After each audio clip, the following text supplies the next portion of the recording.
Selamat berjumpa dengan saya Hanung Prastia. Pastikan ikuti sampai selesai, nikmati, dengarkan dan rasakan materi. Materi ini sangat penting jika Anda ingin menjadi seorang praktisi hipnoterapi yang diakui negara dan punya izin resmi.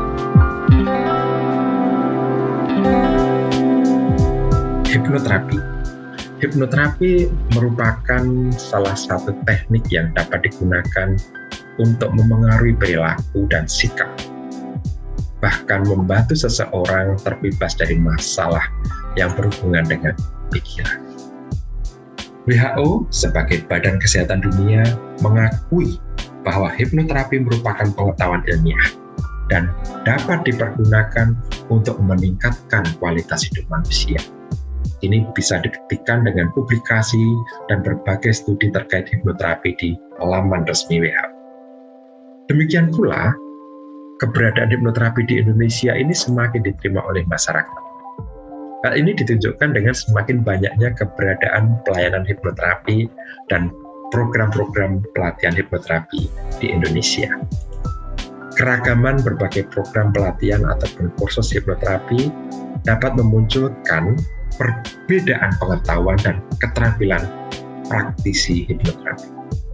Ya, karena yang satu kursus di A, yang satu kursus di B, bisa jadi keragaman ini memunculkan perbedaan pengetahuan dan keterampilan. Atas pertimbangan itu, perlu upaya menjamin pelaksanaan hipnoterapi yang aman dan bermanfaat melalui suatu standar kompetensi lulusan atau SKL. SKL ini diterapkan bagi lembaga kursus pelatihan hipnoterapi dalam bentuk kerangka kualifikasi nasional Indonesia atau sering disebut sebagai KKNI. KKNI ini merupakan salah satu langkah untuk mewujudkan mutu dan jati diri bangsa Indonesia dalam sektor sumber daya manusia yang dikaitkan dengan program pengembangan sistem pendidikan dan pelatihan secara nasional. Setiap tingkat kualifikasi yang dicakup dalam KKNI ini memiliki makna dan kesetaraan dengan capaian pembelajaran yang dimiliki setiap insan pekerja Indonesia dalam menciptakan hasil karya dan kontribusi yang bermutu di bidang pekerjaannya masing-masing. Nah, pada kesempatan ini saya ingin berbagi mengenai pentingnya standar kompetensi lulusan bagi lembaga kursus hipnoterapi. Standar kompetensi lulusan yang berbasis KKNI ini merupakan kemampuan yang dibutuhkan untuk melaksanakan pekerjaan yang dilandasi oleh pengetahuan, keterampilan, dan sikap kerja dalam menyelesaikan suatu pekerjaan sesuai dengan unjuk kerja yang dipersyaratkan dan diturunkan dari capaian pembelajaran khusus pada level KKNI yang sesuai. Standar kompetensi lulusan berbasis KKNI dinyatakan oleh 3 parameter, yaitu kompetensi, elemen kompetensi, dan indikator kelulusan. Apa sebenarnya tujuan penyusunan standar kompetensi lulusan? Standar kompetensi lulusan disusun untuk digunakan sebagai pedoman penilaian dalam penentuan kelulusan peserta didik pada lembaga kursus dan pelatihan, serta bagi yang belajar mandiri, dan sebagai acuan dalam menyusun, merevisi, atau memutakhirkan kurikulum baik pada aspek perencanaan maupun implementasinya. Penyusunan standar kompetensi lulusan kursus dan pelatihan hipnoterapi tentunya bertujuan untuk mengembangkan sumber daya manusia yang khusus bergerak di bidang pelayanan dengan hipnoterapi, sehingga mampu mencukupi keperluan masyarakat pengguna dan pemerintah, yaitu 1. Bagi institusi pendidikan dan pelatihan. SKL ini menjadi acuan dalam penyelenggaraan pelatihan dan pengembangan kurikulum pendidikan hipnoterapi. 2.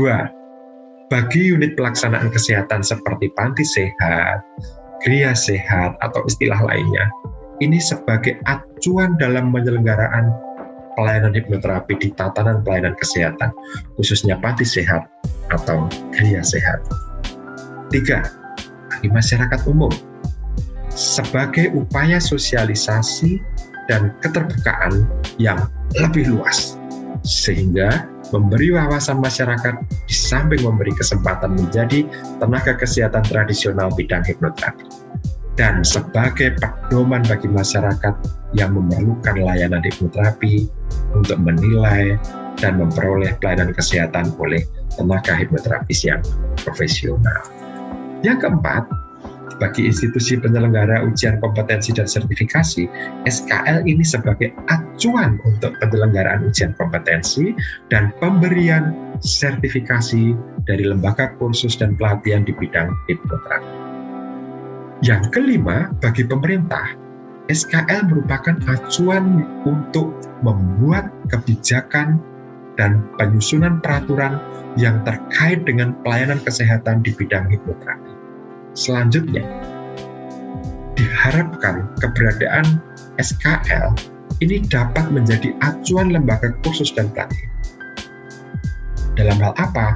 Dalam menghasilkan lulusan kursus dan pelatihan hipnoterapi yang memiliki kompetensi untuk memberikan pelayanan kesehatan kepada masyarakat secara aman, bermanfaat, dan dapat dipertanggungjawabkan mutu serta pengelolaannya sesuai dengan standar pelayanan hipnoterapi yang ditetapkan.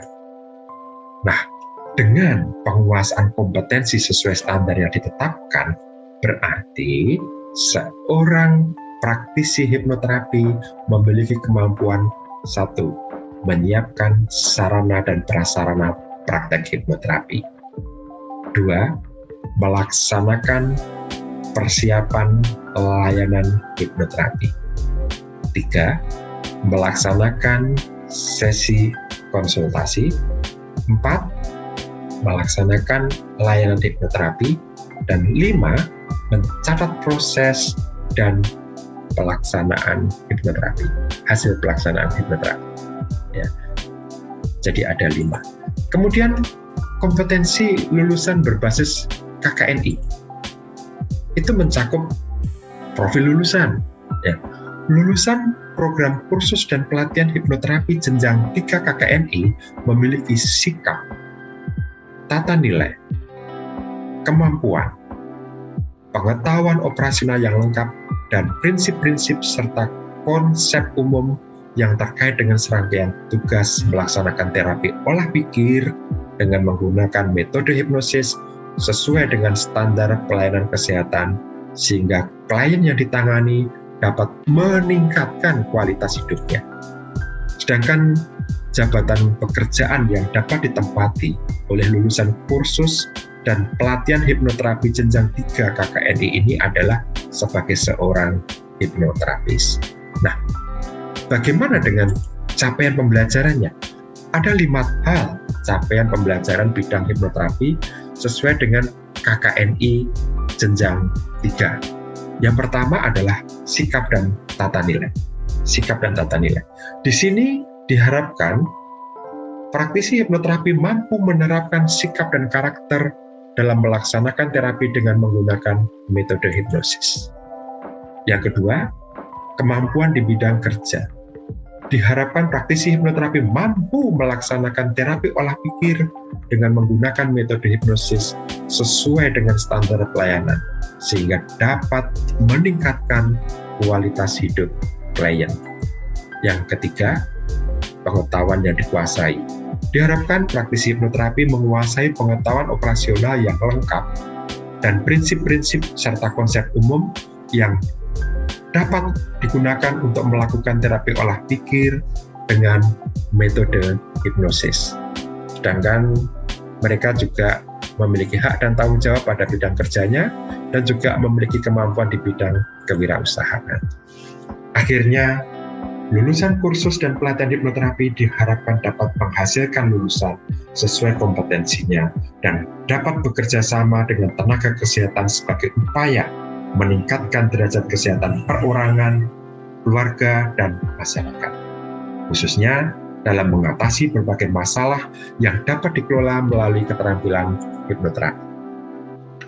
Arah pengembangan spesifik yang akan dilakukan oleh lembaga kursus dan pelatihan hipnoterapi adalah lebih menekankan pada output lulusan yang sesuai dengan perkembangan dan tuntutan dunia usaha dan dunia industri mengenai pelayanan hipnoterapi di masa depan untuk mengisi kebutuhan masyarakat terhadap pelayanan kesehatan tradisional di bidang keterampilan hipnoterapi yang berkualitas dan dapat dipertanggungjawabkan. Siapkan diri Anda menjadi praktisi hipnoterapi yang kompeten dan diakui negara. Pastikan Anda belajar di tempat yang benar dan memiliki izin praktek. Saya Hanum Prastia, The Mind Puncture Master, tetap semangat dan sukses untuk kita semua.